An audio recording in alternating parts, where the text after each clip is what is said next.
A new poll has found that Bobby Kennedy Jr. is taking a significant chunk of support away from Donald Trump. And Trump now has had a mental breakdown about the attacks from Bobby.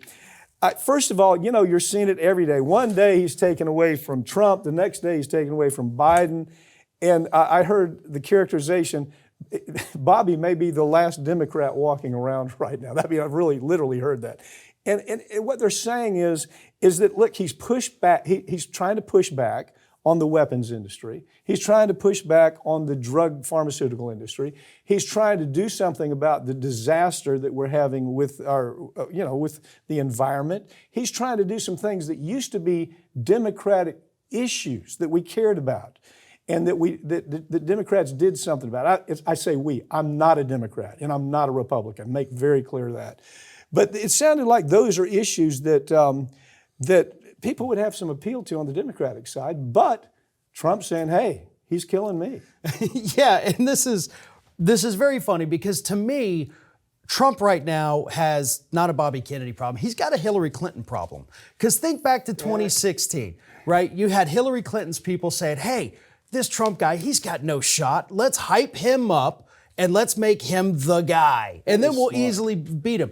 And Trump's people, all his friends in conservative media, they've had Bobby on for months. It's basically the only networks that have had him on. MSNBC, CNN, they're not going anywhere near him. No. So you're making this case, you're bringing this guy on as a friend to talk to conservatives. So of course conservatives are going to look at it and be like, "Oh, this guy's not so bad. I like what he's saying. Sure, I think he's actually better than Trump now." If the numbers show that he's hurting Trump, he will appear on MSNBC. He will appear on CNN. He will be every snowflake's favorite now. Who, by God, he's a nutcase, a vaxxer, and all this type of. All of a sudden, he'll become that Democratic hero. I don't think it's there yet. I think basically at the end of the day, he's going to take votes away from Biden. I really do believe that. Here is where Bobby has a strength if he continues to make the inroads with the conservatives. And look, I'm not endorsing anybody here. I'm just taking off partisan blinders and just giving an analysis. If Bobby continues to eat away at Trump's support, Trump right now is in criminal trial. Polls are already showing if he gets a conviction on any part of this, he's in deep trouble with the voters. So if they're already moving to Bobby, that's Bobby's play. Sit there, wait for Donald Trump to do himself in, and then conservatives are going to say, "Well, I'm definitely not going to vote for Biden, but my guy is so bad. Wait a minute. There's this guy here." And I think that is strategically a very smart move for Bobby. I think Bobby has planned that from the beginning. Yeah. To know the truth. I think he's always thought this is the way it could happen.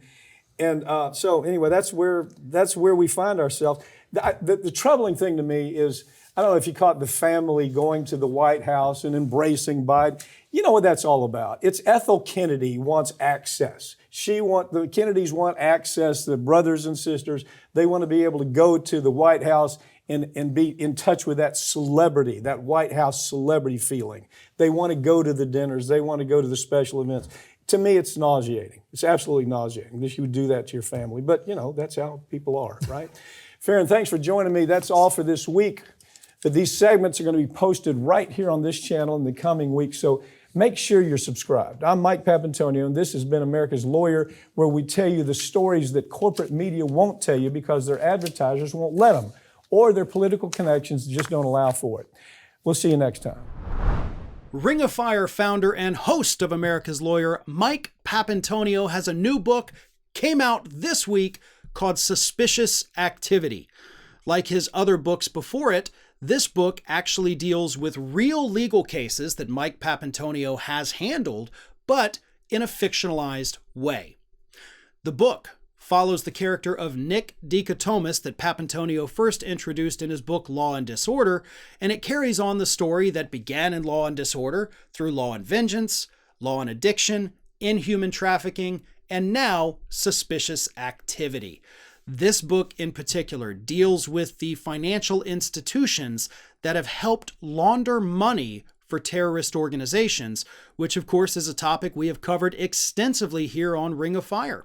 So, if you're a follower of Mike Papantonio's books, or if this is your first one, you can get your copy of Suspicious Activity now. Just go to MikePapantonio.com and place your order. And if you haven't already, check out Mike's other books, also available on MikePapantonio.com.